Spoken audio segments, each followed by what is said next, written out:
Wali Paidi berpenampilan lain dari biasanya, dia tampil gaul sekali, memakai sepatu Unkel 347, celana jeans pensil Airplane System, dan kaos merek Spilis Infection. Walaupun semua pakaiannya ini pemberian dari adik Mas Kia Mursyid yang kebetulan buka toko pakaian distro.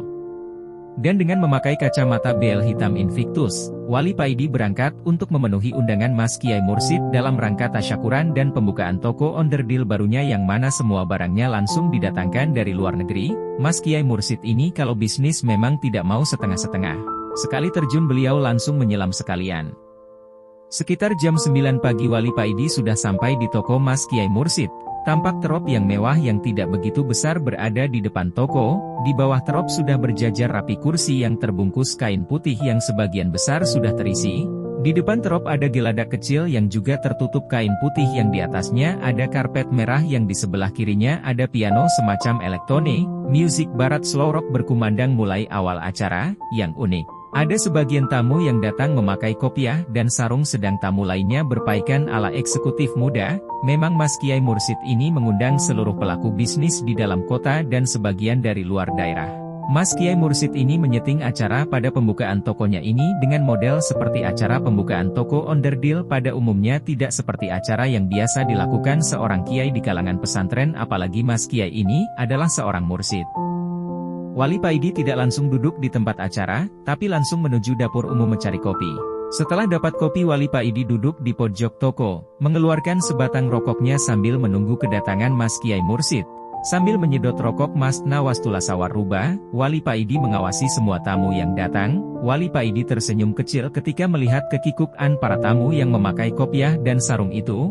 Mereka tampak rikuh duduk dikelilingi para tamu yang berpenampilan beda dari mereka dan di tempat yang acaranya tidak diduga oleh mereka sebelumnya. Dari arah belakang datanglah seorang pemuda yang penampilannya seperti Wali Paidi ini. Menghampiri dan duduk di samping Wali Paidi, pemuda ini adalah adik Mas Kiai Mursyid. "Udah lama Kang?" tanya pemuda ini setelah mereka bersalaman. "Gak, barusan aja datang," jawab Wali Paidi. Sebelum Wali Paidi bertanya soal tamu yang berkopian dan sarungan itu, adik Mas Kiai Mursyid ini sudah menjelaskan kepada Wali Paidi tentang mereka. "Anu Kang, sebenarnya Mas Kiai Mursyid meminta bantuan kepada Kiai Ahmad untuk mendatangkan santri-santrinya untuk datang ke sini guna membantu bagian akomodasi, bagian angkat-angkat meja, tapi terjadi salah paham. Ternyata yang dikirim Kiai Ahmad ke sini adalah para ustadz dan penggede-gede toriko. Dikiranya Mas Kiai Mursyid mengadakan acara kumpulan toriko, jadinya ya seperti ini, hehehe," adik Mas Kiai Mursyid menjelaskan kepada Wali Paidi. "Oh begitu toh ceritanya," jawab Wali Paidi. Tidak lama kemudian datanglah Mas Kiai Mursyid dengan bercelana jeans diiringi cewek-cewek cantik yang berpakaian minim, tampak seksi-seksi dan mulus-mulus. Mereka ini para sales promotion girl yang didatangkan Mas Kiai Mursyid untuk mengisi di acara pembukaan tokonya ini. Para tamu bertepuk tangan menyambut kedatangan Mas Kiai Mursyid ini, kecuali para tamu yang berkopian dan sarungan. Mereka hanya melongo dan terheran-heran melihat tingkah dan gaya Mas Kiai Mursyid ini, memakai jeans dan dikelilingi cewek-cewek cantik. Di hati sebagian para penggede-gede torikoh ini mulai timbul keraguan atas kemursyiden Mas Kiai ini, dan memang para penggede-penggede torikoh ini sebagian besar dulunya adalah murid abahnya. Setelah acara seremonial dimulai dan peresmian atas dibukanya toko onderdil ini sudah dilakukan, tibalah waktu hiburan. Musik mulai mengalun lagi dan yang lebih menggeparkan, Mas Kiai Mursyid ini tampil di panggung mini berjoget ria bersama para sales promotion girl yang berjumlah 15 orang ini. Para penggede-gede torikoh semakin melongo melihat Mursyid mereka berjoget dan bersenda gurau dengan para sales promotion girl yang rata-rata cantik dan seksi ini. Wali Paidi hanya tersenyum melihat tingkah dan gaya Mas Kiai Mursyid. Wali Paidi melihat di antara sales promotion girl ini ada satu yang wajahnya sangat mirip dengan Mulan Jamilah. Wali Paidi hanya membatin. Ada-ada aja Mas Kiai Mursyid ini. Tiba-tiba Mas Kiai Mursyid ini turun dari panggung mini dan menghampiri Wali Paidi. Selanjutnya menggandeng tangan Wali Paidi, ditarik ikut dan diajak joget di atas panggung mini dan Mas Kiai Mursyid ini menggandengkan Wali Paidi dengan cewek yang wajahnya mirip dengan Mulan Jamila itu. Ketika Wali Paidi memegang tangan cewek yang sangat mirip Mulan Jamila ini, detak zikir jantung Wali Paidi semakin kencang. Dari tangan cewek ini terdengar kalimat, "Ya Latif, ya Latif, ya Latif."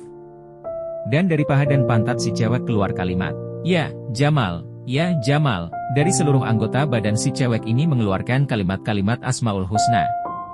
Wali Paidi seakan berjoget di taman surga. Musik dan suasana berubah seperti di surga. Bunga-bunga yang indah bermunculan di sekitar taman harum semerbak mewangi. Wali Paidi berjoget berputar-putar mengikuti alunan musik yang begitu indah. Wali Paidi baru tersadar ketika mendengar suara Mas Kiai Mursyid. "Wes Kang, ayo balik ke dunia lagi. Jangan di surga terus, ini acara jualan onderdil belum selesai. Hehehe." Sehabis dari acara peresmian toko Mas Kiai Mursyid, Wali Paidi pamit pulang. Sebenarnya uang Wali Paidi ini sudah habis sama sekali dikasihkan kepada tamu-tamu Mas Kiai Mursyid yang bersarung dan berpeci itu, sebagai uang kaget. Kaget atas acara yang begitu menghebohkan. Mas Kiai Mursyid yang tahu kalau Wali Paidi ini kehabisan uang malah menggodanya, ketika Wali Paidi pamit padanya. "Kang, duit sampean kan masih banyak, jadi aku wes gak usah nyangoni, ini garam aja sampean bawa," ucap Mas Kiai Mursyid. "Hehehe, iya Mas Yai terima kasih," ucap Wali Paidi. Memang mulai Mbah Yai, Abah Yai sampai Mas Yai Mursyid ini garam adalah cenderamata pondok beliau-beliau ini. Garam, suuk, ini bisa digunakan untuk apa saja, mengobati penyakit dohir maupun batin, dan masih banyak kegunaan lainnya tinggal niatnya apa bagi yang menggunakannya. Adik Mas Kiai Mursyid menawarkan untuk mengantar Wali Paidi ke terminal tapi Wali tidak mau. "Saya jalan kaki saja sambil jalan-jalan menikmati pemandangan," ucap Wali Paidi kepada adik Mas Kiai Mursyid. Setelah bersalam-salaman Wali Paidi pamit dan meneruskan berjalan ke arah terminal.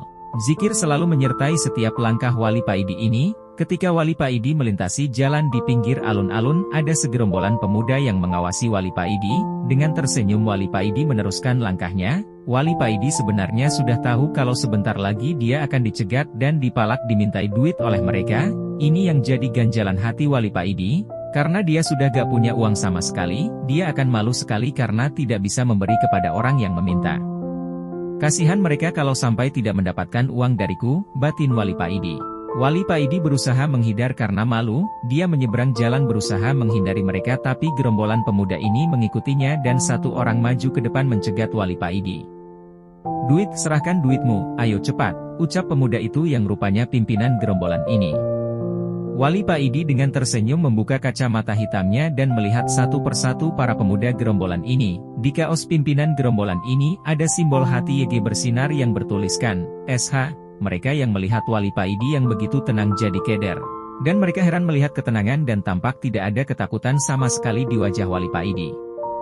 "Mohon maaf yang sebesar-besarnya, aku tidak punya uang sama sekali, maaf aku membuat kalian kecewa, uangku sudah habis kukasihkan kepada orang lain," ucap Wali Paidi kepada ketua gerombolan ini.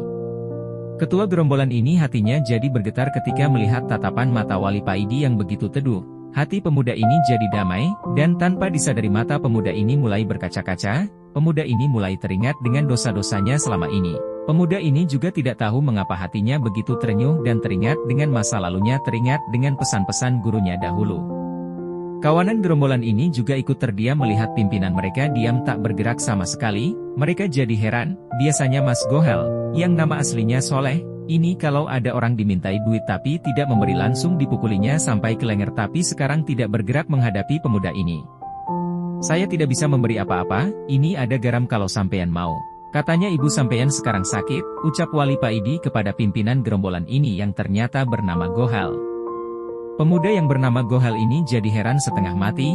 Pemuda distro ini, "Wali Paidi, kok bisa tahu kalau sekarang ibunya lagi sakit dan sudah berhari-hari ini hatinya galau memikirkan penyakit ibunya yang gak sembuh-sembuh." Hatinya begitu terenyuh dengan perhatian Wali Paidi terhadap ibunya, karena selama ini semua orang di kampungnya tidak ada yang peduli dengan keluarganya, mereka hanya mencibir, tidak pernah memperhatikan keluarganya. Tanpa bisa ditahan pemuda ini terduduk di hadapan Wali Paidi dan menangis terseduh-seduh.